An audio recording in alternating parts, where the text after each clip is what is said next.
Irish guy, and right, Premier League Game Week 18 predictions. If I don't get at least one correct result this week, then I will find someone dressed as Santa Claus and push them in a lake. Yeah. Have you seen how cold the lakes are this month? I might spend Christmas in jail. Right, let's go. Crystal Palace 1, Brighton 1. Crystal Palace versus Brighton. It's a weird derby. These two sets of fans seem to hate each other, despite living nowhere near one another. It's odd. There's 41 miles between the clubs. What's with the beef? It would be like me having a creepy pen pal overseas who lives in a village in Kazakhstan, and every Easter we just send each other boxes of poo in the post. I don't get it. But listen, right now, Roy Hodgson is probably nervously chewing his newspaper. A bit like a hungry rat. Anything to calm his paranoid nerves. Because the big news story this week is that he's very quickly going to be removed from the dugout and replaced with the free and single Steve Cooper. And you know what? That man lost his job this week. Before Christmas. So I think this is going to be the first video where I don't take a cheap, unnecessary dig by saying that his face looks like it was mauled off by a chimp. Was he a Premier League manager? Or one of the poor suckers in Nope? But listen, Cooper could well take the Palace job soon. In fact, I think he would be a fantastic choice. Even if he apparently did do a job interview with them in the summer. Is that actually true? After keeping Forest in the league, did he really do the dirty on owner Evangelos Marinakis by sneaking out the back door for an interview in London? You know what? I almost rate the sheer riskiness to risk the wrath of a Greek megalomaniac like him. Someone who goes through more managers at Olympiacos than I've had bowls of Nesquik in my life. He even sacked Marco Silva once. It seems a bit like if a woman were to cheat on Tony Soprano. I mean, if he finds out, you're going to be chewing worms for the next 50 years. But anyway, look, this is a derby which has finished 1-1 5 times since December 2019. This is the 1-1 match. And even when it's not 1-1, it's always just one goal away from being 1-1. Like a 1-0 or a 2-1 win. So yeah, obviously, 1-1. Let's make a deal. A Christmas deal. If this game does not finish 1-1, then I will squirt an entire Capri Sun in my eye. Aston Villa 2, Sheffield United 0. This is a nothing match. There is no jeopardy here. You've got one of the form teams in England up against one of the worst form teams in England. You've got Unai Emery pitting his wits against Chris Wilder. Lads, I've said it before. Back in 2019, some Arsenal fans were clamoring for the board to sack the Spanish vampire and replace him with Wilder. Again, no, ridiculous. Begging for Wilder is something Anthony Joshua fanboys do, not ambitious supporters of a Champions League giant. Listen, I know Villa have a shoddy record against the Blades. I know these fixtures have been hideously boring watches. Just 2 goals scored in the previous 3 meetings. Although, to be fair, Sheffield United did score a goal that would have sent Villa down in 2020. It's just VAR were clearly being operated by a couple of gormless monkeys on the day. Honestly, if Villa had gone back down under Dean Smith in 2020, it would have completely messed this whole project timeline up. Who would have been the next Villa manager? Probably Cooper, to be honest, who actually is a quality, decent coach who deserves an England interview after Euro 2024. See? I can be nice as well. I'm not just constantly sitting here telling the world that he looks like he's constantly squinting at the sun. Honestly, at this stage, it just sounds like a mean Simon Cowell. But yeah, easy, comfortable Villa win. I don't think Wilder's team will be set up to get smashed. But Ollie Watkins double, 2-0 win. West Ham 2, Man United 2. Look, this is probably a strange prediction to make because Man United and West Ham have not played a single draw in their final 9 meetings. And the last time these two played out a draw at West Ham's ground was in May 2018, which was one of the most forgettable games of all time. I mean, Jose Mourinho versus Manuel Pellegrini used to be an intricate, breathtaking title race between Chelsea and Man City. I mean, Mourinho is a man who nicked Pellegrini's job at Real Madrid. After this old blanket was harshly fired for finishing second in the league on 96 points. If you factor in the preseason friendlies too, then in Cristiano Ronaldo's debut season at Real, the team scored 147 goals, but life is cruel, and Mourinho lifted the Champions League trophy on the Bernabeu pitch that season with Inter Milan, while Pellegrini was sent out crashing in the final 16 by Lyon. From the Farmers League, Real Madrid were dumped into the Champions League by a team who had Boomsong in defense. For those of you who don't know who or what a Boomsong was, just imagine if a snowman came to life on your lawn and you instantly then chucked him into a professional football team. Yeah, more out of his depth than a mouse in a bath. Anyway, my point is, that terrible 0-0 draw between Pellegrini and Mourinho in 2018. Trying to remember anything that happened in that probably awful match. It's a bit like trying to remember what your mum had for dinner 15 years ago. Anyway, I know I shouldn't pick a draw because these two don't play out draws anymore, but I'm gonna go with 2-2. Both teams are very inconsistent. Either team could win this. But yeah, I'm gonna go for a back and forth match. Jared Bowen, Mohamed Kudus, Marcus Rashford. And you know what? I'm gonna say something really bizarre here. No, it's not that I used to shower with my dog. No. I think Anthony will score. Lads, if Anthony somehow does wind up on the score sheet, you all have to send me your eyebrows in the post. Fulham 3, Burnley 0. Fulham have a revolting record against Burnley. 1 win. one single win in their previous 7 meetings. And even that 4-2 win over the Clarets in August 2018, that was Fulham hustling everyone. It tricked the world into thinking that newly promoted Fulham went business and were now here to stay. I remember Danny Murphy on Match of the Day talking up John Surrey as potentially the greatest midfielder in Fulham's history after apparently turning down Barcelona to join. Yeah, Fulham finished 19th. Surrey was a bloated bowl of porridge. I mean, forget Barcelona. His next permanent move was to Hull. Imagine living in Hull. It must be like growing up in a bin. It might seem mental to break such a comprehensive Fulham win when they've got a wretched record against Burnley, but no! The Clarets are a naive bunch of daffodils who have the defensive zeal of mouldy butternut squash. 3-0.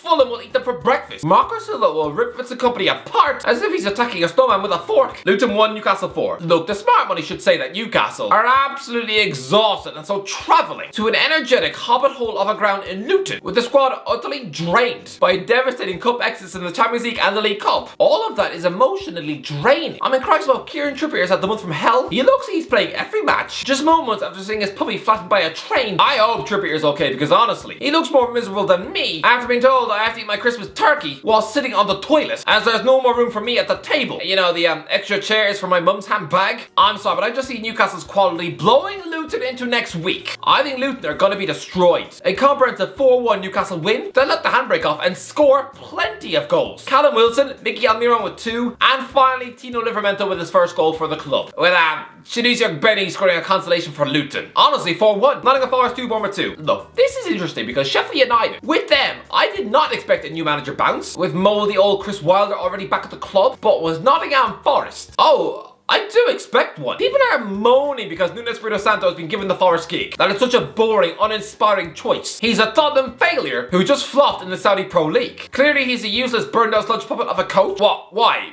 Because he fell out with Karim Benzema?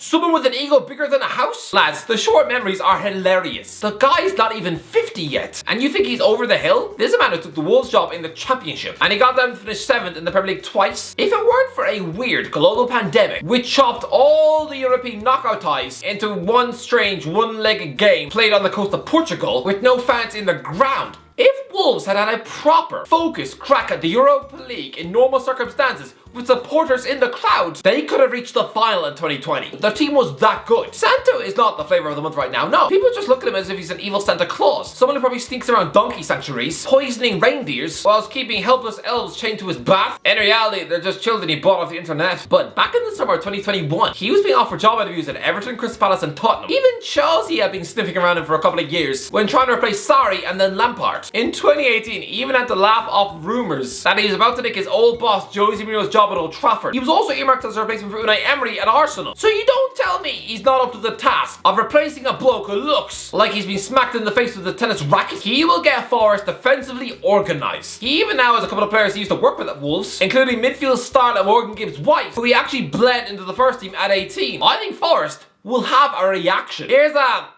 the tricky, awkward bit though. I've been banging on about how great Andoni Iraola is for months, so let's just play it safe. Let's meet in the middle. 2-2 draw. Forest will be much improved. Anthony Langa and Chris Wood will stick them 2-0 up, but the Cherries will rally and score 2 late goals in the final 10 minutes. Justin Clivert and Luis Sinisterra. Unlucky Forest, Tottenham 2, Everton 1. Everton versus Tottenham is a game which promises goals. Remember the 5-0 Tottenham win last year? Or the utterly bonkers 5-4 Everton win in the FA Cup the year before? In December 2018, Tottenham left Goodison Park with a 6-2 win. That was Pochettino ball at its best. But here, no, I think it's just going to be a routine, comfortable Spurs win. Ange Ball will dominate the match. They'll have 70% possession. Richarlison will bag 2 goals against the former club. And yes, we'll celebrate with his shirt off. And yeah, Dominic Calvert-Lewin will score a late penalty to make the game look closer than it was. But yeah, sorry Toffees, pretty easy Tottenham win. Liverpool 4, Arsenal 4. This seems wacky. This seems wild. Lads, one other person out there is predicting a 4-4 draw in this match. Is anyone? No. Because it's insane. But lads, Liverpool versus Arsenal is one of the most underrated fixtures out there. Has nobody noticed how many goals there are in these games? Lads, since I started following football in 2004, there has been 5 times where Arsenal have scored 4+ goals past Liverpool in a match. Similarly, there's been 9 times where Liverpool have scored 4+ goals past Arsenal. It's crazy. The Gunners had a 6-3 win here in January 2007. There was a thrilling 4-3 win for Liverpool and Arsenal in 2016. This wouldn't even be the first 4-4 draw between these teams at Anfield. It happened in April 2015 2009 too. Lads, there was a 5-5 draw at this ground only 4 years ago where Joe Willock scored a monster screamer from 40 yards. Last season, these two teams shared 9 goals in 2 meetings. This will be exciting, I promise you. I guarantee you goals. If there's not 4 or more goals scored in this match, then I will fill up an entire Santa Claus hat, fill it with freezing water, and wear it on my head. With about 10 ice cubes chucked in there too. I'm going with utterly mental back and forth 4-4. And this is where things get really weird. For Liverpool, I think Mo Salah will score. I think Curtis Jones will score. And I think Cody Gakpo will score 2. For Arsenal, 1 goal scorer. Gabriel Jesus. What? Don't look at me like that. I've seen 2 Arsenal players score 4 at Anfield in 1 match. I know Thierry Henry wasn't 1. Lads, when Julio Baptista scored 4 for Arsenal at Anfield in 2007. By the way, he also weirdly missed a penalty, but people thought that was just a once-in-a-lifetime moment. Seeing an Arsenal player score 4 at Liverpool never could happen again. It happened 2 years later. And the Arsenal did it too. So if 2 players could do it, why not 3? I think Jesus is going to have the afternoon of his life. He's going to score all 4. Just imagine if that happens. Imagine if Jesus actually scores 4. I will look like the biggest genius ever. Wolves 0, Chelsea 1. Chelsea beaten Wolves once in the last 6 meetings. But still, I'm sorry, but yeah, Gary O'Neill is an absolutely average squirrel of a coach. I have to think Chelsea will grind out a 1-0 win. Mikhailo Mudryk spurred on with a rush of confidence after that League Cup equaliser in the last minute against Newcastle. Go on then, let's just say he's going to score a sparkling solo goal in the second half. And lads, if that happens, I will look more clever than Dumbledore. Anyway, that's it. What do you let me know in the comments. What are your predictions? Let me know in the comments. If you enjoyed the video, don't forget to like, subscribe as always. I'll talk to you in a while.